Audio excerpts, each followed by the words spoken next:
Hey, Blue Table fans! Today we are taking a look at a giant stack of role-playing books and accessories.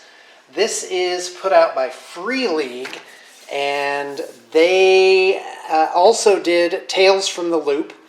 So as far as I know, their main thing is just to get licenses and create role-playing games for those. So this is obviously based on the 1979 horror film.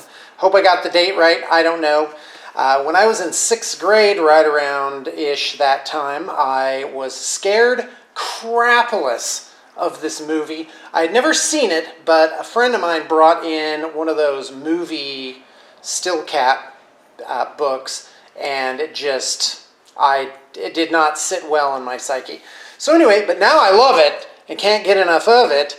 And I'm going to talk to you a little bit about this product line so that you see what's available and can make some choices about what it is that you should buy for this. So first off, you've got the starter set, and this is about 2 inches thick, and it's got some the art in this is really good.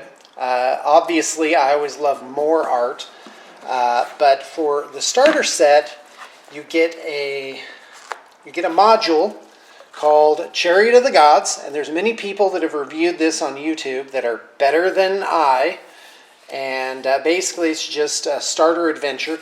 The formatting is very delicious with this product. They probably use about a gallon of black ink per book, and it's formatted really well. There's plenty of great ideas, and it looks to be structured very well.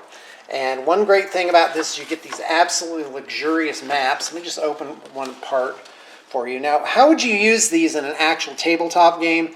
Well, you would just have to maybe use like tiny little tokens and move people around and stuff like that. Obviously, it's not just for the DM to look at. This is something that definitely you're going to want your players to take a look at. And, of course, here's a map of the star system.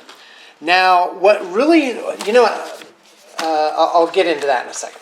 I was about to talk about the setting itself. But in this starter set, you get 2 kits of dice.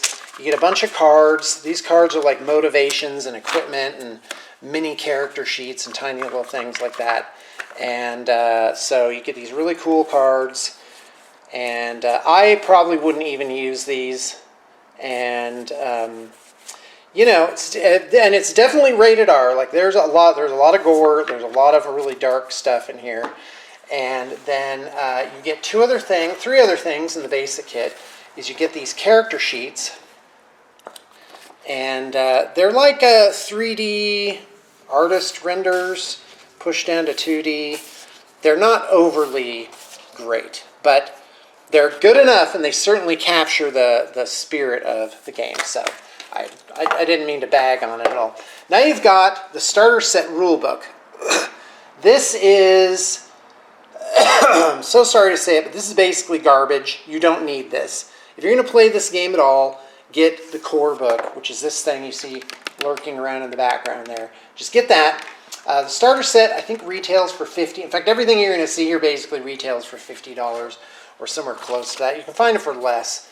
And there, here's your tokens, which you would use on that map, I guess. Although they would be a little large for the map. But if you're going to use miniatures, you definitely don't need these. So you can play these tabletop with miniatures.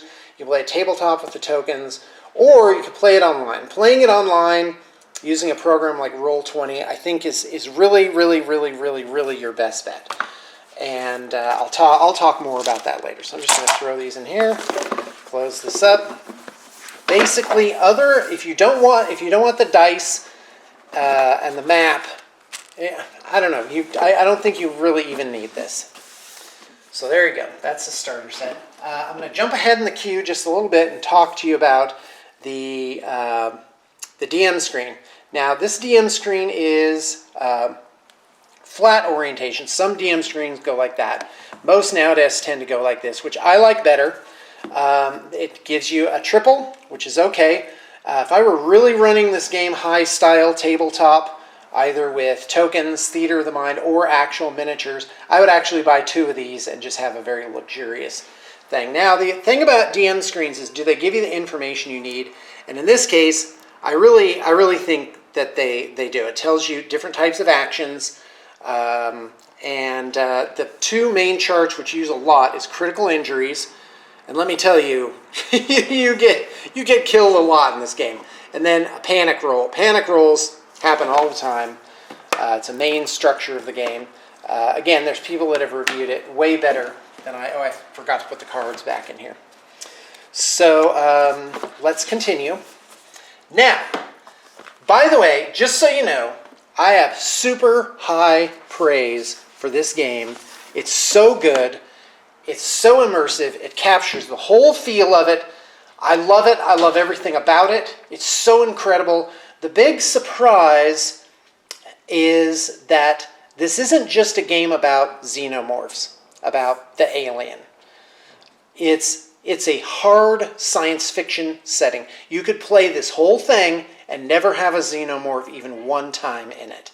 And it would be just astonishing. It's hard science fiction. It's horror.